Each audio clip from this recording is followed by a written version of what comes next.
Hello বন্ধুরা, কেমন আছো সবাই? আশা করি সবাই ভালো আছো, সুস্থ আছো। আমি সোমা আন্দামান থেকে চলে এসেছি আবার একটি নতুন ব্লগ নিয়ে। ভিডিওটি দেখে তোমরা বুঝতেই পেরে গেছো নিশ্চয়ই, এটা সেই ভিডিওটির নেক্সট পার্ট, যেটা আমি নিম্বুডেরা গিয়ে বানিয়েছিলাম। এগুলোর আগের পার্টগুলো আমি দিয়েছিলাম অনেক আগে, অনেক পুরনো হয়ে গেছে।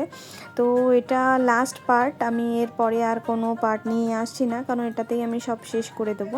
তো লাস্ট পার্ট আমি যেখানে শেষ করেছিলাম, আমরা লটকা পাড়তে গিয়েছিলাম, ওর পর থেকে আমি এটা শুরু করছি। দেখো, আমরা লটকা পেড়ে চলে এসেছি বাড়িতে।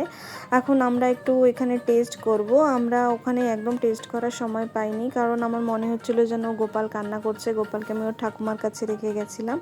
তো দেখো আমার ভাগনা কেমন করে খাচ্ছে, মুখটা দেখে নিশ্চয়ই বুঝে গেছো লটকাটার টেস্ট কেমন ছিল। এত টক ছিল, মানে কি বলবো, আমি নিজে এত টক খেতে ভালোবাসি, কিন্তু এই লটকাটা এত বেশি টক ছিল, মানে একদম খাওয়া একদম ইম্পসিবল ছিল। লটকাটা সেভাবে পাকেনি, সবে একটু হালকা মানে হলুদ হয়েছে, তখনই পেড়ে নিয়ে এসেছি আমরা। আর এখানে দেখো গোপাল বিলম্ব খাচ্ছে কেমন করে, ও মুখটা একটু দেখো তোমরা। তো দেখো, আমরা লটকা টটকা খেয়ে আমরা বেরিয়ে গেছিলাম একটু নালাতে স্নান করব বলে। মানে আমরা যেদিন থেকে এসেছি, আমি যখন থেকে ওই নালার উপর থেকে এসেছি, নালাটা পার করেই আমাদের বাড়িতে আসতে হয়। তো আমি যখন থেকে নালা পার করে এসেছি, তখন থেকেই আমি বলতে বলতে এসেছি যে একদিন আমি নালাতে স্নান করেই যাব। কারণ নালাতে স্নান মানে আমি আমার লাইফে একবারই আমি নালাতে স্নান করেছিলাম, আর আবার সেটা একদম অনেক ছোটোবেলায়, তো ভুলেও গেছি। আবার যখন সামনে এরকম নালা পেয়েছি, তো ভাবছিলাম এবার আর ছাড়বো না, ঠিক স্নান করেই যাব। তো তাই আমরা বেরিয়ে গেছিলাম একদিন একটু স্নান করব বলে। এটা যেদিন আমাদের বাড়ি কাজ ছিল, তার আগের দিন দুপুরের ভিডিও এটা। তো দেখো, আমি, আমার ননদ, দুটো ভাগনা, একটা ভাগ্নি, তারপরে গোপালের বাবা, সবাই বেরিয়ে গেছিলাম স্নান করতে যাব বলে। আমাদের বাড়ি থেকে নালার দূরত্বটা অনেকটাই বেশি, নালাটা প্রায় মেন রোডের কাছে, আর আমাদের ঘরটা একটু ভিতরে। তো আমরা কথা বলতে বলতে সবাই যাচ্ছিলাম, আর প্রায় 5-10 মিনিটের রাস্তা ছিল পায়ে হেঁটে যাওয়ার জন্য। আর প্রচুর প্রচুর রোদ ছিল, ভীষণ গরমের সময় ছিল। আর দেখো আমাদের গাছে এখানে কত, এটা কি বলে, পমেলো, আমরা তো কি যেন বলি এটাকে, সোলম লেবু, আরও কি কি যেন নাম আছে এটা। দেখো কত হয়ে ভরে আছে পুরো, মানে এগুলো আমি এখন হাত থেকে ধরছি। আর এখানে যখন ডিগলিপুরে বা পোর্টব্লেরে থাকি, তখন এগুলো আমাদেরকে পুরো সব কিনে কিনে খেতে হয়। আর আমাদের নিম্বুডেরা বাড়িতে সব এমনি হয়ে হয়ে থাকে, কিন্তু খাওয়ার মানুষই নেই ওখানে। এমনি হয়ে গাছে হয়ে বড় হয়ে পেকে পড়ে পচেও যায়, কেউ খাওয়ার মানুষই থাকে না। তো আমরা সবাই কথা বলতে বলতে চলে যাচ্ছিলাম স্নান করব করে। তো দেখো কি একটা জংলি একটা ফুল, কিন্তু ফুলটাতে না ভীষণ সুন্দর গন্ধ ছিল, তাই আমরা একটু পেড়ে শুকছিলাম। চলো দেখো, একটু ন্যাকামো করা হয়ে গেছে, এখন যাচ্ছি আমরা। তোমরা জানো তো, আমার শহরে থাকার থেকে বেশি মানে গ্রামের দিকে থাকতে বেশি ভালো লাগে। গ্রাম মানে কি বলবো, মানে ঘরের সঙ্গে একটু মানে আশেপাশে একটু জায়গা থাকবে, একটু নিজেদের মানে গাছগাছালি থাকবে, একটু মানে একটু নিজেদের একটু স্পেস থাকবে, সেরকম জায়গা আমার ভীষণ পছন্দ। কিন্তু দেখো এমন লাইফ, মানে এমন জায়গায় নিয়ে এসেছে, এখানে কোয়ার্টারে থাকি উপরে, একটু মানে বাইরের আকাশ দেখার জন্য মানে পাগল হয়ে যায় এখানে। মানে সারাদিন এই ঘরের ভিতরে একদম ভালো লাগে না। আর ওখানে পোর্ট ব্লেয়ারেও ওই রকম, শুধু ঘরটাই, আশেপাশে সেরকম মানে স্পেস নেই, কারণ ওখানে আমাদের এমনি হাউস সাইট কিনে ঘর বানানো।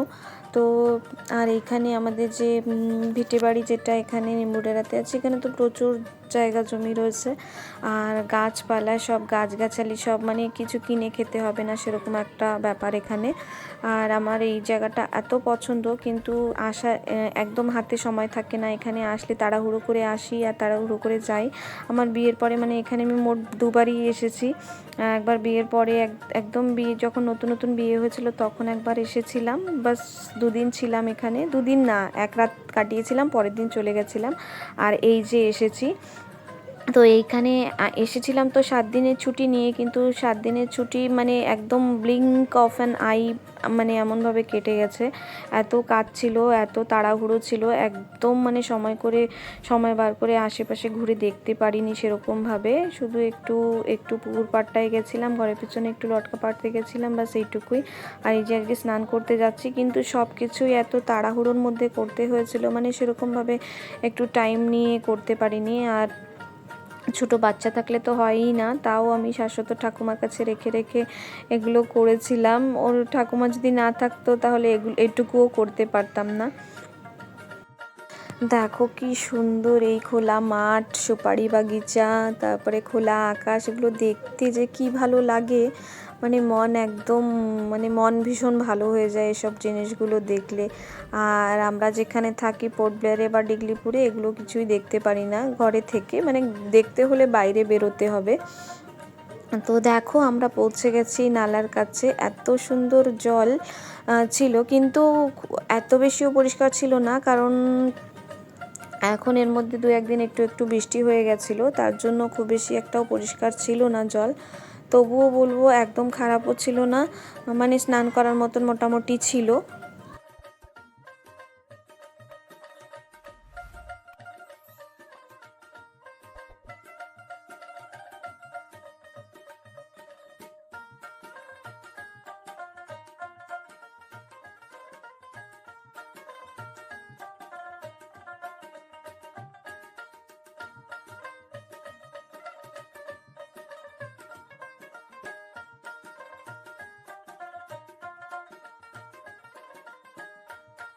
ঘর থেকে নালার দূরত্বটা এতটাই বেশি, দেখো আমি সাথে করে একটা খাওয়ার জলের বোতল নিয়ে এসেছি, যে যেতে যেতে আমাদের জল পিয়াসা না পেয়ে যায়। দেখো গাছটাতে কি সুন্দর ফল হয়েছে, এগুলো ফল না ফুল কে জানে, ফলের মতো তো লাগছে কিন্তু জংলি ফল, জানি না কি ফল। তো দেখে ভাবছিলাম দেখি কিছু খাওয়ার মতন হয় নাকি, তাই দেখছিলাম, কিন্তু না, একটা জংলি ফল ছিল। দেখো সামনে একটা কুল গাছে এত পরিমাণে কুল হয়েছিল, কুলের সাইজটা বেশি বড় না, ছোট ছোট ছিল, কিন্তু আমরা যাওয়ার সময় এগুলো পারবো। এখন আমরা এসেছি, একটু দেরি হয়ে গেছিলো স্নান করতে, তো আমরা একটু তাড়াতাড়ি করে স্নান করে তারপরে বেরোবো করে। আমি সাথে করে একটা খালি বোতলও নিয়ে এসেছিলাম, আর আমার ননদের হাতে দেখো একটা জলের বোতলও রয়েছে। আমরা মানে রাস্তায় যদি জল পিয়াসা পেয়ে যায় তার জন্য একটা ভরা খাওয়ার জলের বোতলও নিয়েছিলাম, আর একটা খালি বোতল এই কারণে নিয়ে এসেছিলাম, কারণ যেতে যেতে আমার গা পুরোটাই শুকিয়ে যাবে, কারণ অনেকটাই ডিস্টেন্স। তাই ভেবেছি ঘরে গিয়ে ওই বোতলের জলটাই গায়ে ঢেলে নেব, কারণ জলের ভীষণ অভাব ছিল। এখন এখানে খুব ভালো করে পাইপে জল আসে না, তাই আমি একটা বোতল নিয়ে নিয়েছিলাম, জল নিয়ে যাব করে, ঘরে গিয়ে গা শুকিয়ে যাবে তখন বোতলের জলটা গায়ে ঢেলে নেব করে। তো দেখো আমরা সবাই নেমে পড়েছি স্নান করবো করে। এত ঠান্ডা জল ছিল আর এত সুন্দর, এই এক্সপিরিয়েন্সটা বলে বোঝাতে পারবো না, কারণ মানে ছোটোবেলায় একবার করেছিলাম, আর এই যে আমার ভীষণ পুকুরে এইসব নালাতে স্নান করতে ভীষণ ভালো লাগে, কিন্তু এগুলো আর মানে লাইফে কখনো আর পাইনি সেরকমভাবে। তো এই যে অনেক বছর পরে পেয়েছি, মানে চোখের সামনে এরকম, তাই ভেবেছি এই মৌকাটা একদম ছাড়বো না, তাই চলে এসেছিলাম স্নান করতে। ছোটোবেলায় তো ভীষণ স্নান করেছিলাম পুকুরে বন্ধুবান্ধবদের সঙ্গে, কিন্তু পুকুরে স্নান করি না মনে হয় আজকে 10-15 বছর হয়ে গেছে। তাই অনেক দিন পরে এরকম সাঁতার কেটে স্নান করার যখন মৌকা পেয়েছি তখন আর ছাড়বো না ভেবেছিলাম। তাই দেখো তোমরা, জলটাও কি সুন্দর পরিষ্কারই ছিল, একদম খুব একটা নোংরাও ছিল না। ডিগলিপুরে আসার পরে হোলিতে আমরা গেছিলাম ক্ষুদিরামপুরেও এরকম নালা সুন্দর, ওখানে আরও ভালো বড় বড় পাথর, একদম ওখানে জল একদম ক্রিস্টাল ক্লিয়ার। যেহেতু হোলির সময় একদম খুব রোদ থাকে, জল সব শুকিয়ে যায়, অল্প অল্প জলই থাকে। তো হোলির সময় প্রচুর ভিড় হয় ক্ষুদিরামপুরে, পুরো নালা পুরো ভর্তি হয়ে যায়, জায়গা পাওয়া যায় না স্নান করার জন্য। তো আমরা পেয়েছিলামও একটা ভালো জায়গা, শাশ্বত ডক্টর আন্টিরা, শাশ্বতের বাবা, সবাই আমরা গেছিলাম, ভিডিও আমি দিয়েছিলাম, দেখো তোমরা আমার চ্যানেলে রয়েছে। কিন্তু আমি স্নান করতে পারিনি, বিশেষ করে কারণ গোপাল ছোট ছিল, গোপালকে নালার জলে স্নান করাবো না, ভীষণ ঠান্ডা থাকে জল, তাই ওকে স্নান করানো হয়নি, আর যার জন্য আমিও জলে নামতে পারিনি। তাই এখানে নিম্বুড়েরা আসার পরে নিজেদের বাড়িতে গোপালের ঠাকুমার কাছে গোপালকে রেখে আমি চলে গেছিলাম স্নান করতে। মানে আমরা তো বলেছিলাম, বলে তো গেছিলাম ঘর দিয়ে তাড়াতাড়ি চলে আসব, কিন্তু মানে এত মানে এত মজা লাগছিল স্নান করে। তাই আমরা প্রায় 1-1.5 ঘন্টা মতন জলের মধ্যেই ছিলাম। মানে এত সুন্দর জল ছিল, এত দিন পরে এই মানে এই মজাটা উপভোগ করতে পারছিলাম। তাই আমরা স্নান করতে করতে প্রায় 1-1.5 ঘন্টা হয়ে গেছিলো, বাড়ি যেতে যেতে অনেক লেট হয়ে গেছিলো। দেখো আমাদের স্নান হয়ে গেছে, আর আমরা এখন যাওয়ার পথে বলেছিলাম একটা কুল গাছ আছে, দেখো সেই কুল গাছটাতে আমরা হামলা করে দিয়েছিলাম। কাদের কুল গাছ জানি না, কুলগুলো এত ছোট ছোট ছিল, চোখে ক্যামেরাতেও আসছিল না, কিন্তু ভীষণ মিষ্টি ছিল কুল। তাই আমরা কিছুক্ষণ এখানে দাঁড়িয়ে কুল পাড়ছিলাম, তারপরে বাড়ির দিকে গেছি। প্রায় ঘন্টাখানেক, 1-1.5 ঘন্টা মতন আমরা জলের মধ্যে ছিলাম। তো দেখো আমরা এখন যাব বাড়ির দিকে।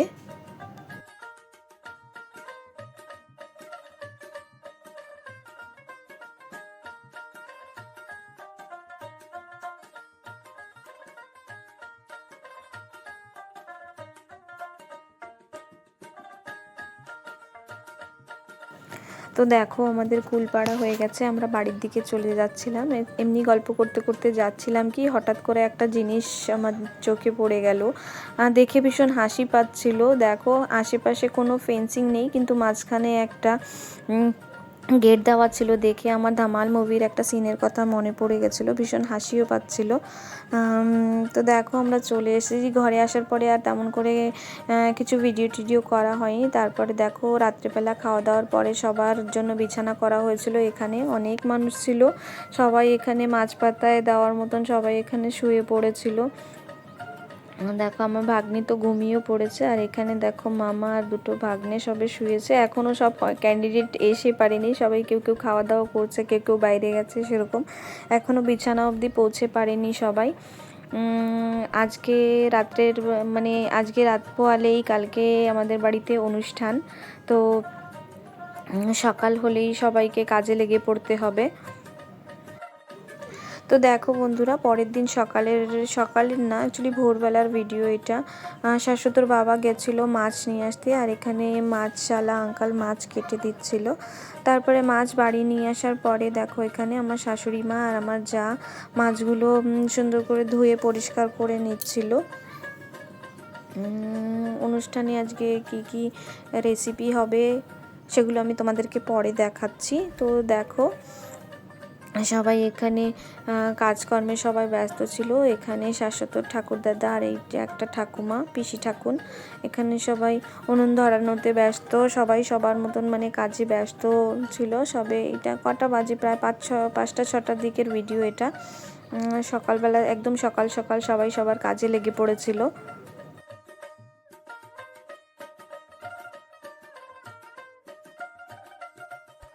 এখানে দেখো সব ঘরের মহিলারা আদা রসুন ছাড়াচ্ছিল, সুপারি কাটছিল, কে সবাই সবার মতন কাজে ব্যস্ত ছিল। আর আমাদের এইখানে দেখো পুচকে দুটোর মতন ব্যস্ত ছিল। শাশ্বত তখনও কতটাই ছোট, এখন এই ভিডিওগুলো দেখলে মনে হয় কত ছোট ছিল, কিন্তু দেখো সেই কদিন আগেই আমরা ওখান থেকে ঘুরে এসেছি, কদিন আগেরই ভিডিও, এরকম লাগে যেন এই কদিনে কতটাই বড় হয়ে গেছে। বাইরে দেখো সবাই আনাজ কাটতে ব্যস্ত।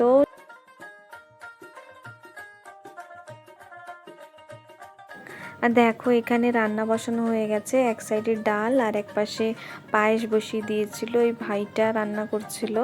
আমি তো এখানে কাউকেই চিনি না, সবাই আমার কাছে এখানে নতুনই মনে হচ্ছিল। খালি পিসিদেরকে চিনি, ঘর মানে ফ্যামিলি মেম্বার কজনকেই চিনি, গ্রামবাসী কাউকেই চিনি না, কারণ আমি তোমাদেরকে আগেই বলেছি যে আমি এখানে কখনো আসিনি, এই যে আমার সেকেন্ড টাইম। আমরা স্নান করে সকালবেলা ঘুম থেকে উঠেই আমাদের স্নান হয়ে গেছিলো আজকে। এখানে আমাদের বড় পিসি সুপারি কাটছিল, আর এখানে আমার দেখো ছোট্ট ভাগ্নিটা খেলা করছে। এটা আমার একটা ভাগনা হয়, কি করে ওই জানে, ক্যামেরার সামনে আসলে ওর কিছু কিছু বলতে ইচ্ছা করে, বলেই যাচ্ছে কিছু কিছু।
এখানে আমি আর আমার শাশুড়ি মা একটু ফল কেটে নিচ্ছিলাম, এখানে পুজোতে ঠাকুরের সামনে দেব একটু, তার জন্য সব কাটাকাটি করে নিচ্ছিলাম।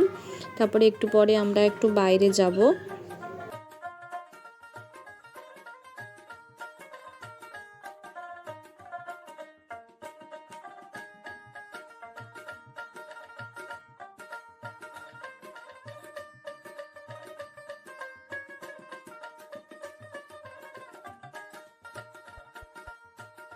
তো আমরা এখন বেরিয়ে পড়বো, একটু বাইরে যাব।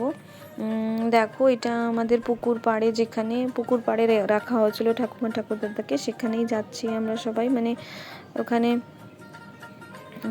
পুজো করতে যাচ্ছি। এখানে মানে পুজো করতে নেমন্তন্ন করতে হয় সেরকম কিছু, সেটাই করতে যাচ্ছে সবাই। শাশ্বত দেখো ঠাকুরদার কোলে উঠে বসেছে, আর ওই আমার বাগনিও ঠাকুর দিদুনের কোলে উঠেছে, মানে শাশ্বত ঠাকুরের কোলে।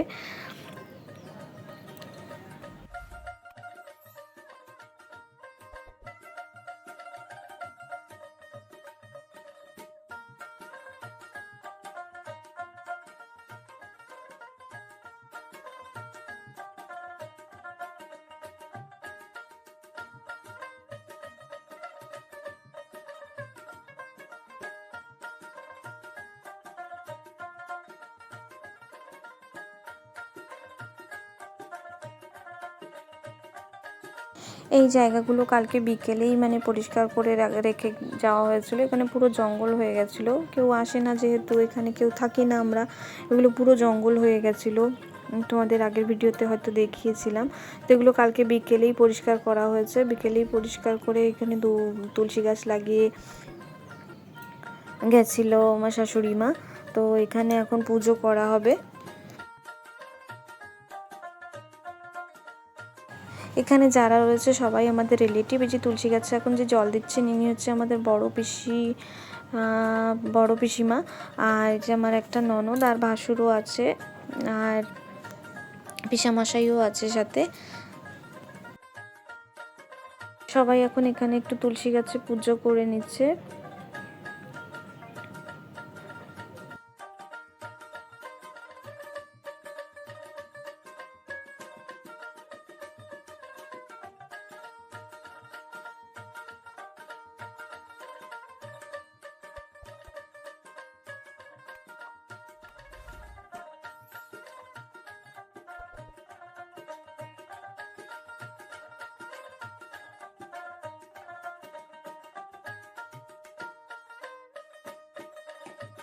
দেখো আমাদের পুজো করা হয়ে গেছে এখন অলমোস্ট। আমরা এখন যাব বাড়ির দিকে, বাড়িতেও কীর্তন শুরু হয়ে গেছে।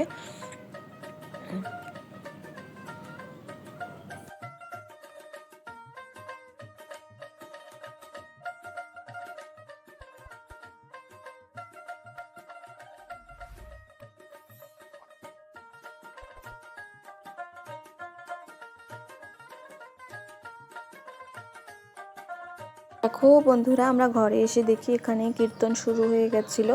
এখানে ঘরের আশেপাশের লোকেরা সবাই এসেছিলেন, সবাই এখানে আমাদের গ্রামের যত লোক ছিল সবাই নিমন্ত্রিত ছিল এখানে।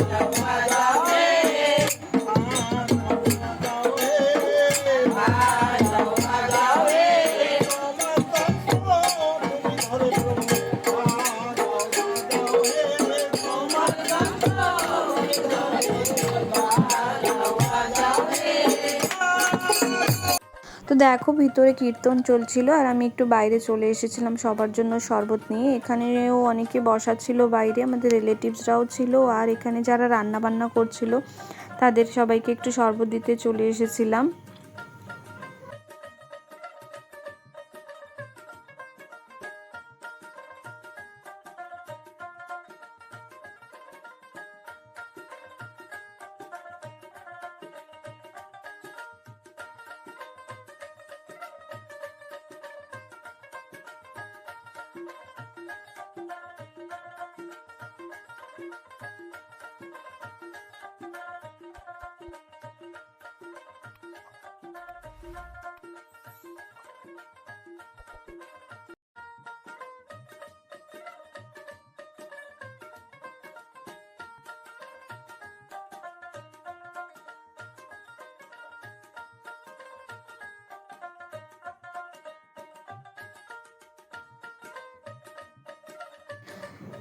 তো বন্ধুরা দেখো, যিনি এখানে দরজার সামনে বসে আছেন চেয়ারে, ইনি হচ্ছে আমাদের পরিবারের এখন সবচেয়ে বয়োজ্যেষ্ঠা আমাদের জেঠিমা শাশুড়ি।